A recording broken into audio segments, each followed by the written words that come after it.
రంగాల్లో మనకు ఉద్యోగాలు సృష్టించబడతాయి. అందువల్ల ఎఫ్పిఓస్ ద్వారా, కోఆపరేటివ్స్ ద్వారా ఈ ఫుడ్ ప్రాసెసింగ్ అన్నది మేము మెరుగు చేస్తాము. తద్వారా నార్త్ ఈస్టర్న్ స్టేట్స్ గ్రామీణాభివృద్ధి మీద ఎక్కువ సాధిస్తామని. ఫోకస్ పెట్టినట్టుగా ఫుడ్ ప్రాసెసింగ్ రిలేటెడ్గా కనిపిస్తుంది.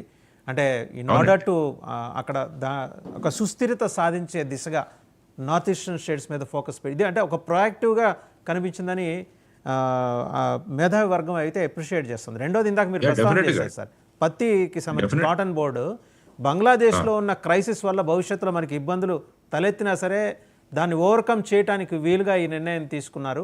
అంటే ఇన్ యాంటిసిపేషన్ ఏదన్నా రేపు పొద్దున రిఫ్ట్ పెరిగితే బంగ్లాదేశ్తో, ఎందుకంటే we are been banking upon Bangladesh for cotton and cotton allied products, కాబట్టి సెల్ఫ్ రిలయంట్ దిశగా వెళ్ళటం కోసం ఇది తీసుకున్న మెజర్ని అయితే మేధావి లోకం అప్రిషియేట్ చేస్తుంది.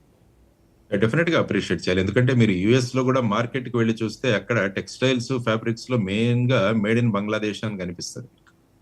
దానికి ప్రధానమైన కారణం ఏంటంటే ఇప్పుడు ఎవరైతే కేర్ టేకర్ గవర్నమెంట్ చీఫ్గా ఉన్నారో మొహమ్మద్ యూనస్ గారు గ్రామీణ బ్యాంక్ అని పెట్టి దాని ద్వారా వీరందరికీ లోన్లు ఇప్పించి తద్వారా టెక్స్టైల్ ఇండస్ట్రీలో ఒక విప్లవాత్మకమైన మార్పులు తీసుకొచ్చారు. ఇప్పుడు అక్కడున్న అస్థిరతకు కారణంగా ఆ టెక్స్టైల్ దాన్ని మనం తీసుకురావాలంటే మన దగ్గర కాటన్ టెక్స్టైల్ ఇండస్ట్రీని డెవలప్ చేయాలంటే ఈ విధంగా కాటన్ మిషన్ అన్నది ఏర్పాటు చేయడం కూడా చాలా అదే విధంగా అక్కడ కూడా గ్రామీణ అభివృద్ధి ద్వారా వాళ్ళ పర్ క్యాపిటల్ ఇన్కమ్ ని పెంచుకోగలిగారు. సో మన దగ్గర అగ్రికల్చరల్ బేస్డ్ ఎక్కువ ఉంది కాబట్టి దాన్ని ఫుడ్ ప్రాసెసింగ్ దిశగా మనం కనుక వెళ్ళగలిగితే ఏమవుతుందంటే ఆటోమేటిక్ గా గ్రామీణ ప్రాంతాల్లో ఈ విధమైన ఉపాధి కల్పించబడి దాని ద్వారా మళ్ళా ఈ వర్చువస్ ఎకానమీ అన్నది మొదలవుతుంది. ఆ తర్వాత యూరియా ప్లాంట్లు ఏర్పాటు చేయడం కూడా వారు మాట్లాడారు ఈరోజు. ముఖ్యంగా అస్సాం ప్రాంతంలో ఒక యూరియా ప్లాంట్ ఏర్పాటు చేస్తామని. ఆ విధంగా చూసుకుంటే ఈ గ్రోత్ డ్రైవర్స్ ఏవైతే ఉన్నాయో, గ్రోత్ ఇంజిన్స్ ఏవైతే ఉన్నాయో వాటిలో మొట్టమొదటిది అగ్రికల్చర్ అన్నది వారు గుర్తించడం చాలా హర్షణీయం. కానీ ఈ చెప్పిన విషయాలు సక్రమంగా అమలు చేయడం అన్నది కూడా చాలా ముఖ్యమైన విషయం. సాధారణంగా బడ్జెట్ లో మాట్లాడిన తర్వాత దాని ప్యాకేజింగ్ ఏ విధంగా ఉంటుంది, అది ఎలా ఉంటుంది అన్నది కూడా మనం చూడాల్సిన ప్రధానమైన అంశం. ఇందులో ఆంధ్రప్రదేశ్ తీసుకుంటే ముఖ్యంగా ఆక్వా మరియు హార్టికల్చర్ కూడా మన దగ్గర చాలా డెవలప్ అయింది. అందువల్ల ఆంధ్రప్రదేశ్ ప్రభుత్వం దీనిలో ముందుకు వచ్చి దీని ద్వారా వచ్చే పథకాలు ఏవైతే ఉన్నాయో వాటిని మనం కనుక తీసుకురాగలిగితే మన ఆర్థిక స్థితి కూడా అభివృద్ధి చెందుతుంది అన్నది మనం నేర్చుకోవాల్సిన అంశం. రెండోది సార్, బీమా రంగంలో 100% ఎఫ్డిఐ అంటే ఇప్పటిదాకా మీకు తెలిసిన విషయమే.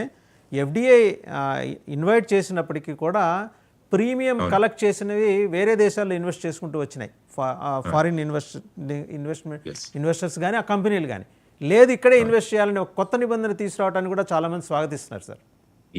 మనం హర్షించాలి. ఎందుకంటే మన దగ్గర తీసుకువెళ్ళి వాళ్ళు వాళ్ళ దేశాలకు తీసుకొని వెళ్ళిపోయేవారు. అందువల్ల ఐ థింక్ 74-75% ఉన్న ఎఫ్డిఐని ఈ రోజు 100% చేశారు. చేసి దానికి ఒక రైడర్ పెట్టారు.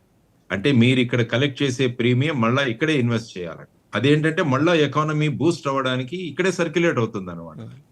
అది మనం అంతా కూడా హర్షించాల్సిన ఒక ముఖ్య విషయం.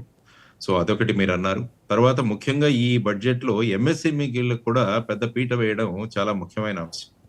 ఎందుకంటే భారతదేశంలో మీరు చూసుకుంటే సుమారుగా 5.7 కోట్ల ఎంఎస్ఎంఈలు ఉన్నాయి.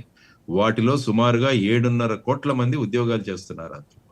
సో దానిలో చూసుకుంటే మ్యానుఫ్యాక్చరింగ్ సెక్టర్ లో సుమారుగా 36% మ్యానుఫ్యాక్చరింగ్ మన ఎంఎస్ఎంఈల ద్వారానే జరుగుతుంది.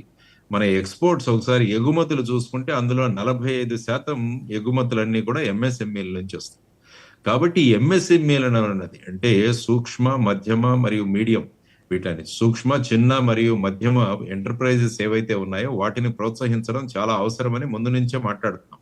సో అందులో ముఖ్యంగా వీళ్ళు ఏం చేశారంటే పెట్టుబడి పరిమితిని మరియు టర్న్ ఓవర్ పరిమితిని కూడా పెంచారు. అంటే ఒక ఎంఎస్ఎంఈ అని చెప్పడానికి దాని పెట్టుబడి పరిమితి కానీ టర్న్ ఓవర్ పరిమితిని కానీ 2.5 మరియు 2 రెట్లు పెంచడం జరిగింది. అది కూడా మంచి విషయం.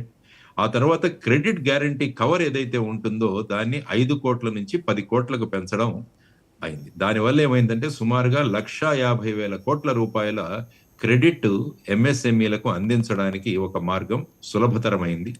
ఆ తర్వాత కస్టమైజ్డ్ క్రెడిట్ కార్డ్స్, ఎందుకంటే క్రెడిట్ కార్డ్ ఎప్పుడైతే ఉంటే డెబిట్ కార్డుకి క్రెడిట్ కార్డుకి తేడా అదే. క్రెడిట్ కార్డ్ అంటే నా దగ్గర లేకున్నా కూడా నేను డ్రా చేసుకోవచ్చు. అదేంటంటే కొంత భరోసాని ఇస్తుంది మీకు. సో అదే విధంగా ఎంఎస్ఎంఈలో ఈసారి సుమారుగా ఉద్యమ్ పోర్టల్ ద్వారా ఒక 5 లక్షల పరిమితి పెట్టి 10 లక్షల కార్డులు ఈసారి గ్రాంట్ చేయాలని చెప్పేసి వాళ్ళు నిర్ణయించుకోవడం. తర్వాత స్టార్టప్స్ అన్నవి కూడా చాలా ముఖ్యం దేశానికి. మీరు చూస్తే ఇజ్రాయెల్ దేశాన్ని స్టార్టప్ నేషన్ అంటాం మనం. ఇజ్రాయెల్ ఆ విధంగా ఆర్థిక పరంగా ముందుకు rightly said sir, Tel Aviv నగరం నిండా స్టార్ట్అప్సే.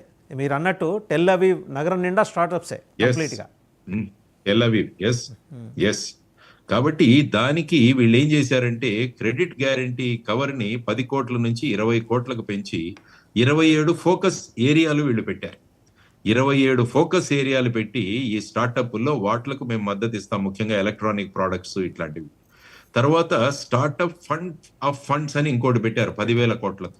ఇది కూడా మనం స్వాగతించాల్సిన విషయం. తర్వాత ఏవైతే ఎంఎస్ఎంఈలు ఎక్స్పోర్ట్ దిశగా వెళ్తాయో వారి కోసం ప్రత్యేకంగా 20,000 కోట్ల ఫండ్ కేటాయించడం అన్నది కూడా ఎంఎస్ఎంఈలకు ప్రోత్సాహం ఇవ్వడం.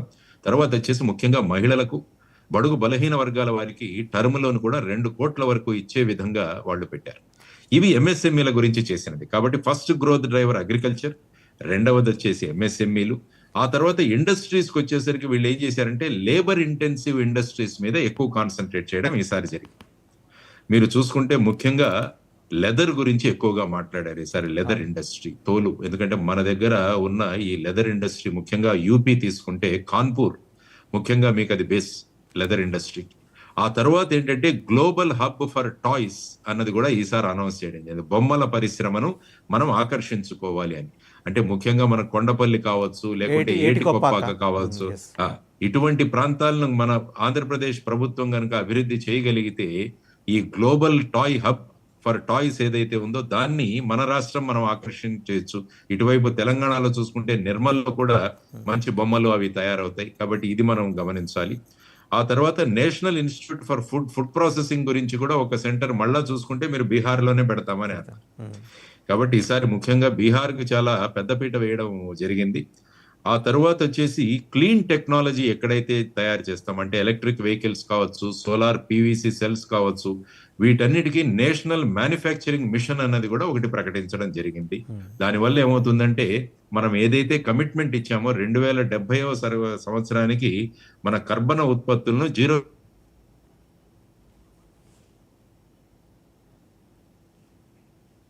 అటువైపు చూస్తే మీరు డొనాల్డ్ ట్రంప్ గారు వచ్చేసి ఇప్పుడు ఎలక్ట్రిక్ వెహికల్స్ అంత కాదు, నేను మా దేశంలో పెట్రోల్ డీజిల్ నేను చేస్తానని ఆయన మాట్లాడుతున్నారు.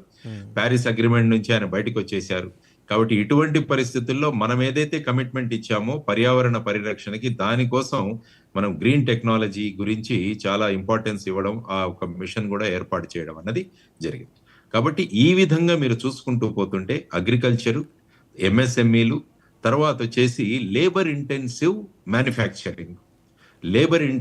మ్యానుఫ్యాక్చరింగ్ వీటికి ప్రాధాన్యం ఇవ్వడం వల్ల ఏమవుతుందంటే మన బడ్జెట్ ఒక సరి అయిన దిశలో వెళుతోంది అన్నది మనం ఒక అంచనా వేసుకోవచ్చు అనమాట.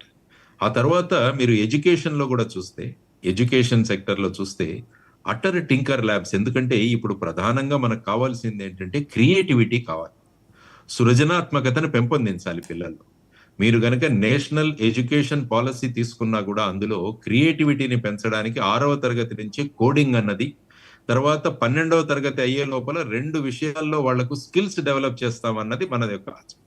ఆ సందర్భంగా ఇప్పుడు ఏం చేస్తున్నారంటే ఈ బడ్జెట్ లో ప్రభుత్వ పాఠశాలలో ఈ 50,000 అటల్ టింకర్ ల్యాబ్ల్ని మళ్ళా ప్రోత్సహిస్తామని చెప్తున్నారు. ఇప్పుడున్న ల్యాబ్స్ తో పాటు ఇంకొక 50,000. సుమారుగా ఒక్కొక్క అటల్ టింకర్ ల్యాబ్ కి 16 నుంచి 18 లక్షల రూపాయలు కేటాయింపు వస్తుంది. నేను చాలా స్కూల్స్ లో చూశాను. అక్కడ